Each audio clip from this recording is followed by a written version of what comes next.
Hey guys, welcome to part 2. We're actually going to get started with vinyl in this video. We've got our turntable set up in part 1. Now we're going to get started, play with our vinyl a little bit. Let's have a look at a record and talk about it. You'll notice on a record, this is kind of dull, kind of a dull black. Then when you get to the edge here, it's real shiny. Then right here it's shiny again, and then it's dull, and then right here it's shiny again. Basically, your shiny bits are where there's nothing. It's what I call leader, or lead in. There's no music here, there's no music here, and there's no music here. The dull bit, that's where your music is. Let's drop the needle on the record and play it from the beginning. Now when I say drop the needle on the record, I don't really mean drop it on the record. Gently place the needle on the record. Where we're going to put that needle is right within our little shiny bit here, our leader. I'm not going to put it clear at the edge. I'm not going to put it right where the music starts. I'm going to put it right in the middle.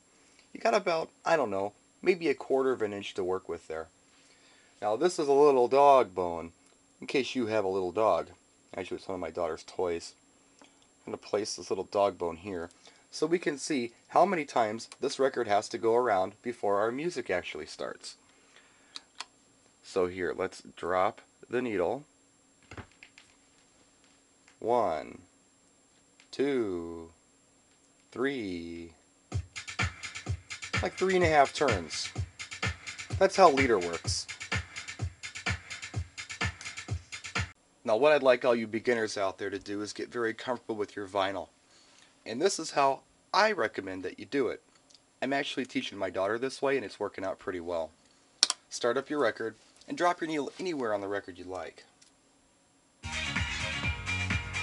What you need to do is start thinking about how you're touching your vinyl. It's a light touch. It's not a super light touch, like otherwise it would just kind of slow it down. But you get your fingertips on there. Get comfortable manipulating your vinyl. Do back spins. Do forward spins. Stop it. Release it. And once you've got that down, you're ready to cue. This is what a cue is. A cue is actually getting the record ready to start wherever you want it to start. For our purposes today, we want it to start at the beginning. And what we're going to have to do is we're going to have to give it a little bit of leader. The reason being is it's going to take this record maybe 1/16 of a revolution to get up to speed. So we need to keep that in mind when we're cueing. So we start up our turntable, drop our needle in the leader. As soon as we hear music,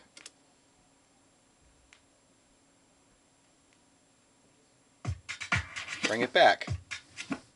So here's the beginning of the song right there.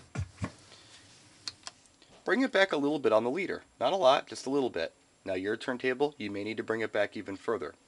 But right now, I'm ready to start this record. All I have to do is hit this start button. It's going to start pretty quick, within a second. Check it out.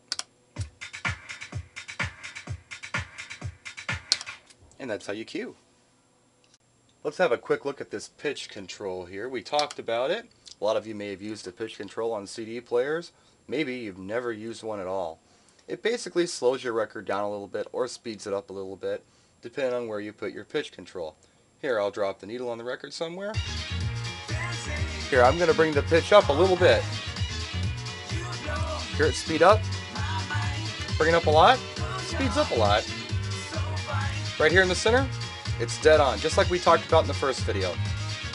Bring it down a little bit, it slows down a little bit. Bring it down a lot, it slows down a lot. The pitch control is going to help you mix. Now that you've got a handle on how to handle your vinyl, and you know how to cue a record, it's time to move on to the next phase, which, oddly enough, is called phasing. Or jetting, sometimes it's called. Julian calls it jetting. Jonathan calls it phasing, but it's all the same thing. What you'll need to do this are 2 copies of the same record.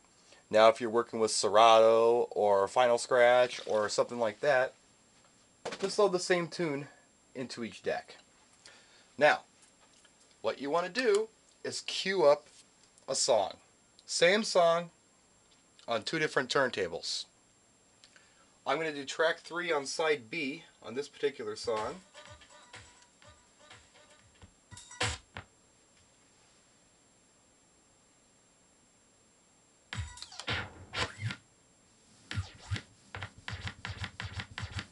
Right there. Do the same thing over here.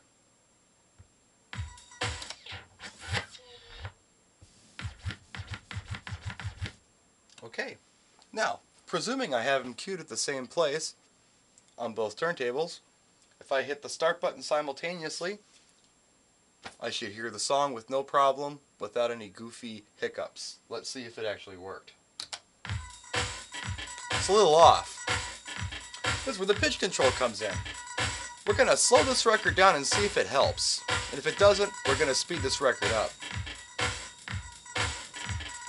Okay, that didn't help. That made it worse. Let's speed it up.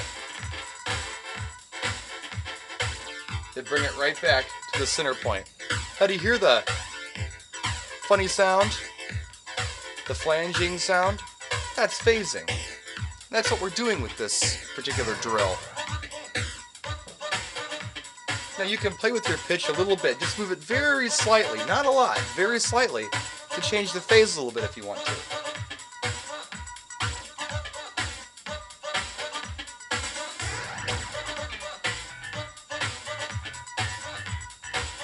You can do it with the pitch, or you can physically grab the record and do it too.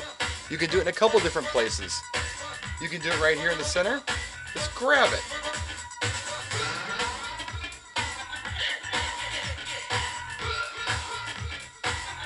Now I've slowed it down a little too much. I can speed it up with the pitch, or I could just do this.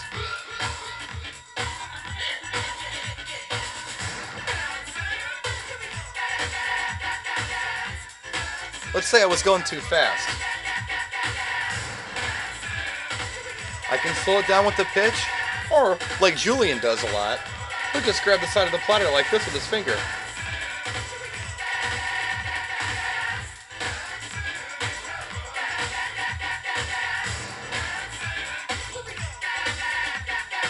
That's phasing, folks. Get comfortable with this. It's not very hard to do once you get the hang of it, and it's great practice.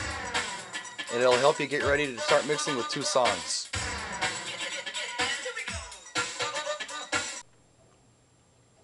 Now once you get comfortable with this concept, you can start having a little bit of fun with it and start trying some new things. Here's one thing you can do. Let's cue this record.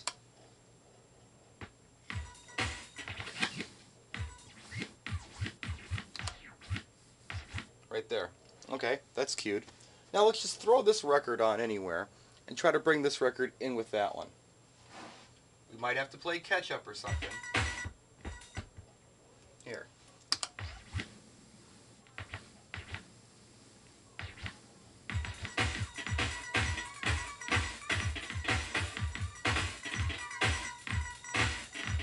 Play with your pitch.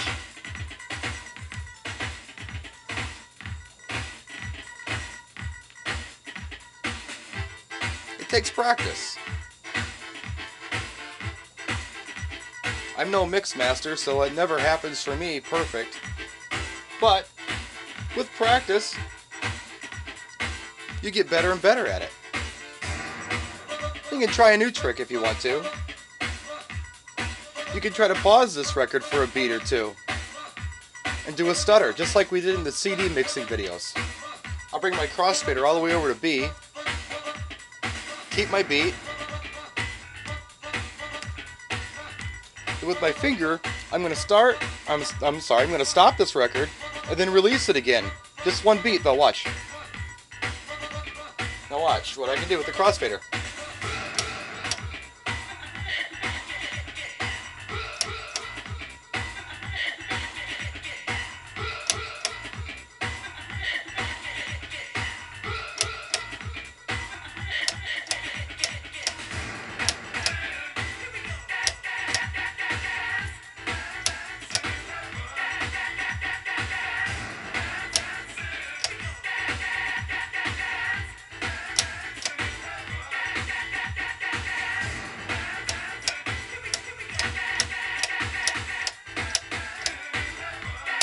Just have fun with it.